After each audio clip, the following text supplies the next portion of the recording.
आम जनता के स्वास्थ्य सेवाओं के लिए ग्रामीण और शहरी क्षेत्र में 24 घंटे 7 दिन तत्पर रहने वाली आशा उषा और पर्यवेक्षकों की स्थिति वर्तमान में बस से बदहाल हो चुकी है। मध्य प्रदेश में शासन को सेवा देने वाले चाहे कोटवार हों, चाहे आंगनवाड़ी सहायिका हों, चाहे आशा उषा कार्यकर्ता एवं पर्यवेक्षक हों, सभी आज भी संघर्ष कर रहे हैं। वहीं लाडले मामा अपनी लाडली बहनों को घर बैठे 1000 रुपए की सौगात दे रहे हैं। देखा जाए तो अन्य प्रदेशों की तुलना में मध्य प्रदेश शासन में कार्य करने वाले कर्मचारियों की स्थिति दोयम दर्जे की बन चुकी है भाजपा शासन में। दीदी, आपका शुभ नाम? पुष्पा निमोले। क्या है आप यहाँ पर? मध्य प्रदेश आशा उषा पर्यवेक्षक श्रमिक संगठन से जिला अध्यक्ष खंडवा। आप लोग कब से हड़ताल पे बैठे हैं? 15 मार्च अभी। क्या मूल कारण क्या है? मूल कारण ये है कि हमको हड़ताल करने का कोई शौक नहीं आता। हम रोज समुदाय के बीच रहते हैं। नर सेवा ही नारायण सेवा है और हमारी नियुक्ति समुदाय के बीच जाकर के मातृ मृत्यु दर और शिशु मृत्यु दर में कमी लाने के लिए हम डेली हमारा लोगों को सेवा पहुंचाने का काम है। हम जन जन हर आशा घर घर आशा के नाम से हैं।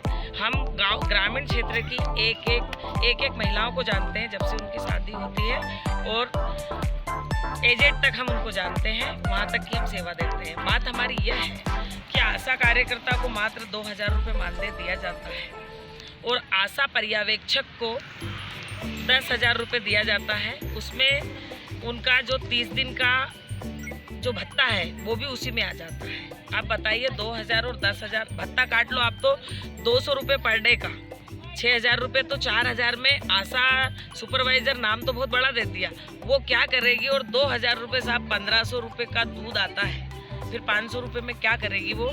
तो या तो हमें नियमितीकरण कर दे और नहीं तो हमें जीने लायक वेतन तो दे।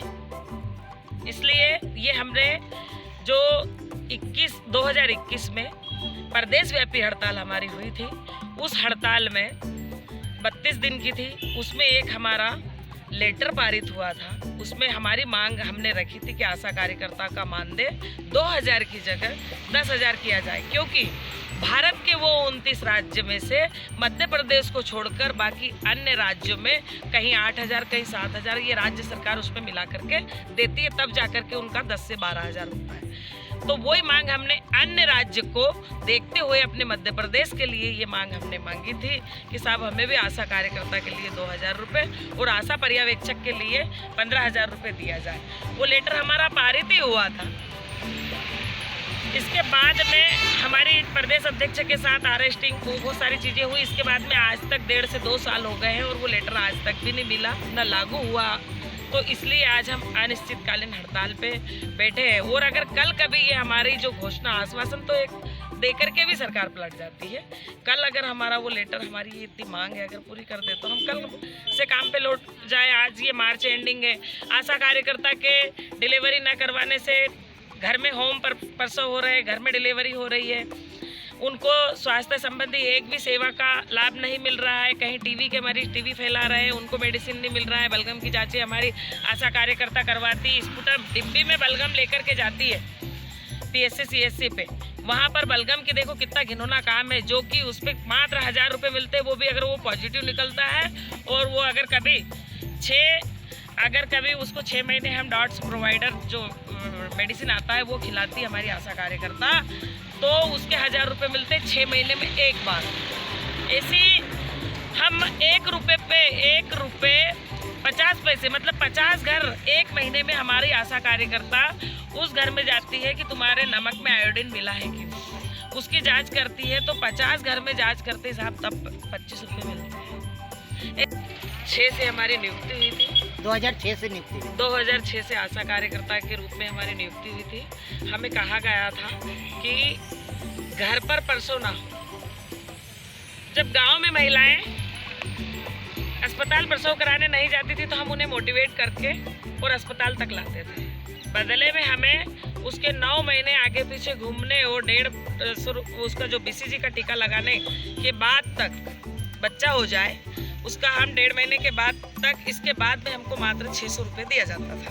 ठीक है, उसके बाद में तमाम काम बढ़ाते चले गए। आजकल इतने सारे सर्वे, इतने सारे काम दे दिए हमें कि हमारे से काम खत्म ही नहीं होता। हम सुबह से शाम तक सारे काम, चुनाव आएगा तो उसमें भी हम ड्यूटी करेंगे। अभी आयुष्मान का विरोध मैंने किया था, आयुष्मान कार्ड भी हमारे से, ऐसे कई काम है जिनमें हमको पैसा नहीं मिलता, फिर भी हमारी आशा कार्यकर्ता उसका काम करती है और पैसे भी देते हैं तो उसके बदले चंद पैसे देते हैं। जैसे मैंने अभी आपको उदाहरण बताया, 25 रुपये में 50 घर नमक की जांच करनी पड़ती है हमें।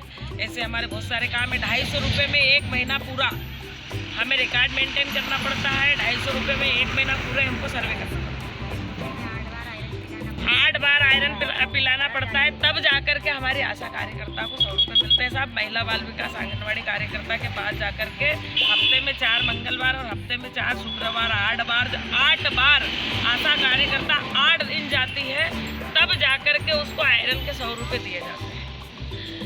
2006 से हमारी नियुक्ति हुई। 2013 में इसी में से जो पोस्ट ग्रेजुएट थी 12वीं के बाद, उन्हें आशा सुपरवाइजर के रूप में नियुक्ति इन्हीं में से निकाल के की। उनका 5,000 रुपये दे रहे थे, फिर 6.5 और अब बड़ी मुश्किल से 10.5 पे आए हैं, जिसमें 15 से 18 गांव हमें दे दिए गए हैं। उसी में हमारा पेट्रोल खर्च है और वही हमारा मानते हैं। हम 2013 में हमने संगठन बना करके फिर लड़ाई लड़ी। उसके बाद हमारे संगठन को पृथक कर दिया गया, जो संविदा स्वास्थ्य कर्मचारी के साथ था। इसके बाद में 2016 से तो बड़े मजबूती से लड़ रहे हैं, लेकिन सरकार हमारी ओर ध्यान नहीं दे रही। और हमारा कहना ये है कि जो भारत के 29 राज्य है, उसमें सभी जगह आशा कार्यकर्ता की नियुक्ति है। आज जैसे आंध्रा दे रहा 8,000, केरल दे रहा 10,000 रुपये, जो राज्य सरकार दे रहा है, तो हमारे यहाँ तो राज्य सरकार दे ही नहीं रही ना। और अभी 21 में जो 7 प्रकार के हमारे इंसेंटिव को राज्य सरकार ने डबल किया था, उसका मानदेय समय पे नहीं आता, और ये बोल करके हमें बोल दिया जाता है कि ये पैसा जो NHM से आया है भोपाल से, वो पेमेंट तो हमारा आशा कार्यकर्ता के खाते में आ जाएगा। लेकिन जो उन्होंने 300 का 600 जो इसमें किया है अभी 7 प्रकार का इंसेंटिव, वो समय पे आता नहीं है और आशा कार्यकर्ता को मिलता नहीं है। अभी LTT 2 बच्चों पे ऑपरेशन कराने का आशा कार्यकर्ता को 1,000 रुपये मिलते हैं। वो पैसे पिछले 6 महीने से अभी तक आए नहीं, और अभी भी मैंने पता लगाया कि बजट में पैसे हैं। कई जगह ये गुमराह किया जाता था, जिले की समस्या भी थी, लेकिन उसको जिले पे डिप्टी पिछली जो 14 नवंबर से 19 नवंबर 2022 में हमारी जो 6 दिवसीय हड़ताल थी, वो भी प्रदेश व्यापी हड़ताल थी। मैं खंडवा जिले से आज तक नहीं लड़ी थी, कभी किसी अधिकारी कर्मचारी से नहीं लड़ी थी। मेरी लड़ाई हमेशा राज्य सरकार से और NHM से रहती है, भोपाल से। लेकिन यहाँ जिले में तो बहुत सारी भ्रष्टाचारी थी वो, लेकिन आए अधिकारी कर्मचारियों ने बात मानी मेरी, संगठन के माध्यम से जो पूछा उसका हुआ भी, और बहुत सारी समस्या का हल हुआ। अब बात यह है कि प्रदेश व्यापी हड़ताल हमारी पूरे 52 जिले में चल रही है। प्रदेश अध्यक्ष बहल श्रीमती लक्ष्मी कौरव के नेतृत्व में सभी जिले अच्छे मजबूत, सभी काम, खंडवा जिले में भी सब काम बंद और कलम बंद हड़ताल पर है। पूरी 1200 कार्यकर्ता हड़ताल पे है, 80 सुपरवाइजर, 1120 आशा कार्यकर्ता सभी हड़ताल पे है। और इस बार ये हमारी हड़ताल अनिश्चितकालीन है, और इस बार हम कुछ ना कुछ लेके जाएंगे। और अगर नहीं करेंगे, हमें अभी प्रदेश अध्यक्ष का अभी मैसेज आया है। प्रदेश अध्यक्ष ने ये कहा है कि 15 से 20 अप्रैल के बीच में महापंचायत बुलाने की घोषणा की है CM साहब ने। 15 से 20 अप्रैल के बीच में जब वो महापंचायत बुलाएंगे, तो शायद उसमें ये लिखा है कि संविदा स्वास्थ्य कर्मचारी को भी बुलाएंगे, महिला बाल विकास को भी बुलाएंगे, और आशा कार्यकर्ता का जो हमारा संगठन है इसे भी बुलाया जाएगा। आपकी मुख्य मांगे क्या है? हमारी मुख्य मांगे नियमितीकरण है, लेकिन शिवराज सरकार करेगी नहीं। और क्या है इसके साथ? उसके साथ हम जो जितना आप एक राज्य कर्मचारी को दर्जा देते हैं, बस वो सारा हमको देते हैं। हम कल चले जाएंगे।